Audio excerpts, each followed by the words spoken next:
Hello, everybody. My name is Dejon Jackson. I go by DJ, and today we are at the Edison Tech studio. And today in studio, I have the coach, Ryan Wise. How are you doing today, Coach Wise? I'm doing great. Thank you for having me. Of course. Thank you for joining us. So, you play a big position here at Edison, not only with coaching, but also in school. Right. So for years, I worked for the VAR Academy, the Virtual Academy, and I was an instructor for online credit recovery. This year, I've taken a different role. I've left the VAR Academy and officially joined the Edison family. Okay. And I do intervention and prevention and work in the OCR lab to try to get kids on track to graduate. Okay. Welcome to the Edison family. Thank you. But not only that, you have been coaching for some time now, I have. but you're taking a new position this year with coaching flag football. I am. What made you get into coaching? When I graduated high school, I knew one thing I loved more than anything else, and that was football. So I went and played a little football after school. I had my first taste of coaching.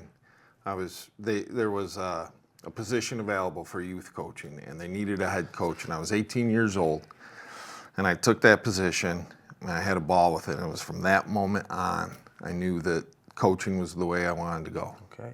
So since that point, what are some of your coaching experiences that you look back on? Man, there's a lot of them. I got my real start with high school coaching at East High back in 2004, 2005. I was on their staff. That summer of 2005, I was at a camp and was offered a position at St. John Fisher. So I quickly shifted gears, joined the college program, and spent the next 8 years coaching defensive line and special teams. I had a stint as their JV head coach as well while I was there. Okay. So how'd that season go? We were the #1 winningest team in New York State for those years that I was there. Congrats. We went to the Final Four. We played against cats that were in the NFL.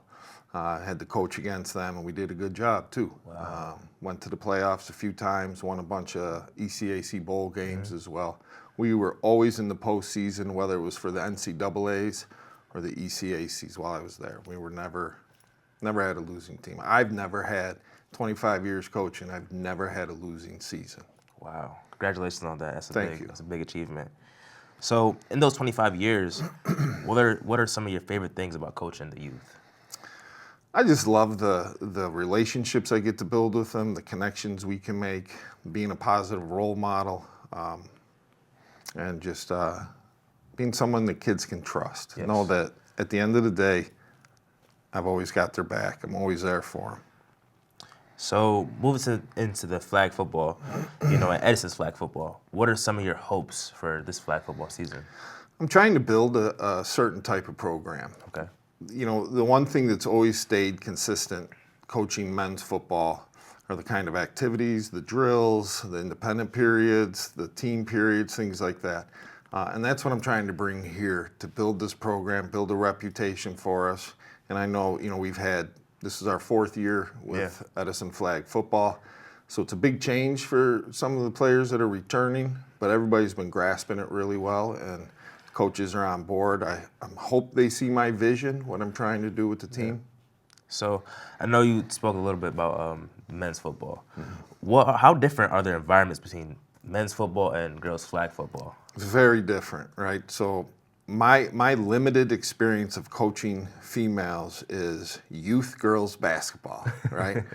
So coming here, and I knew that they have to be treated different than I would treat boys, right? Yeah. Boys, I have no problem raising my voice, barking, getting on them, that kind of thing. I realize that's not going to work with the ladies, right? So I got to take a more gentle approach. It's still the same philosophy as letting them know that I'm always here for them. Yeah. I've got their best interests at heart. Their grades are important. I'm texting them, they're texting me, how was your night, that kind of thing. Just building those relationships and trying to transfer that over to the field, where they have confidence and they feel trust. Okay. So, are the fans any different? Well, we've only had one game, and I really can't speak to that. Okay. I would think not too much. I mean, people come to see their kid play or see their friends play, so. That's true. I think that's across the board. Yeah, yeah. So now that you are coaching females and men's football, what are some traits of coaching football in general do you bring to your everyday life? To my life, I bring discipline, I bring accountability, and that accountability goes a long way, right? You have to own every choice you make, right? A lot of times, well, it's not my fault, or they did that to me. You know, that's kind of things I hear, whether it's boys or girls football. That's true. But as an athlete, you have to hold yourself to a higher standard, you know, and that's something I'm trying to make kids understand. What your friends do that don't play that sport, that gets them in trouble, you stay with them too long, you get mixed in with that group, right? You're guilty by association. So we're just trying to keep everything on the up and up. So the most recent experience before the game was you brought your team to Buffalo, the Buffalo camp. How was that? It was a lot of fun. It was a great experience. We played 3 games, and we won 1, we tied 1, and we lost 1. You know, the girls' faces at the end of the game said a lot. Not everybody got as much playing time they wanted. Right. They were worried about the record, things like that. What they failed to understand, and I hope I delivered that message, was that scrimmage is one of the best training tools us coaches can have, right? We can see what worked well, what didn't, and go back to the drawing board and fix it, right? And trying to let the girls know, because I have girls that have played 3 years. I have girls, this is their first year, right? Yeah. And not everybody's at the same level. And it's no fault of their own. They just don't understand the game. They don't understand the positions, things like that. So the other message I'm trying to drive home is we get better every single day. Yes. And you want to get better, you're at practice every day, right? And as the season goes along and you get better, maybe you de-seat somebody that's a starter, right? And that's what I'm trying to let the girls understand, so that, you know, they're not discouraged from practicing, because it's a hard sport and it's a lot of work, and for a lot of people, not a lot of reward, right? So I'm just trying to make them understand that right now. I get that. I know for me, the biggest thing that my past coach, Coach Morales, has always told me is, how do you spell football? And it's not, you know, those letters, it's F-U-N, you know, fun. So I know for me, it's just when I go out there and I, like, at the end of the game, even though we lost or we won, however it is, that I have fun. And a lot of those games I have fun. So I think that's a message I will forever preach as well. So any football player, any athlete, did you have fun? Or are you having fun? Yeah. So there are some young coaches out there, like Marquand, even myself. What is your advice to those young coaches? You know, I'm very excited to have Marquand with us. First time ever in this program's history they've had a student assistant. Marquand aspires to get into coaching after college. He wants to play college ball. This would be a great way to introduce it to him. You know, he doesn't have a tight leash. I'm kind of letting him do his thing, feel it out a little bit.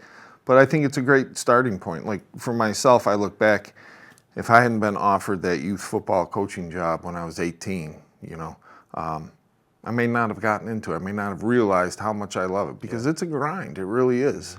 I could tell you, when I was coaching college ball, I was at that school 60 hours a week on top of my 40-hour job. You know, it's not as intense at the high school level, but you know, you still got to put that time in and be willing to break down film, look up drills that you know will help your players, things like that. And Marquand's doing a great job with that. All right. Well, I just want to say I appreciate you for giving that advice and also joining us today in studio. I wish you guys a great rest of your season. Good luck. When is your next game? Next game is this Friday at Padilla at 4:45. All right. Well, hope you guys will be able to catch that at Padilla High School. Thank you, Coach Wise, for joining us. Thank you for having me. All right. Thank you.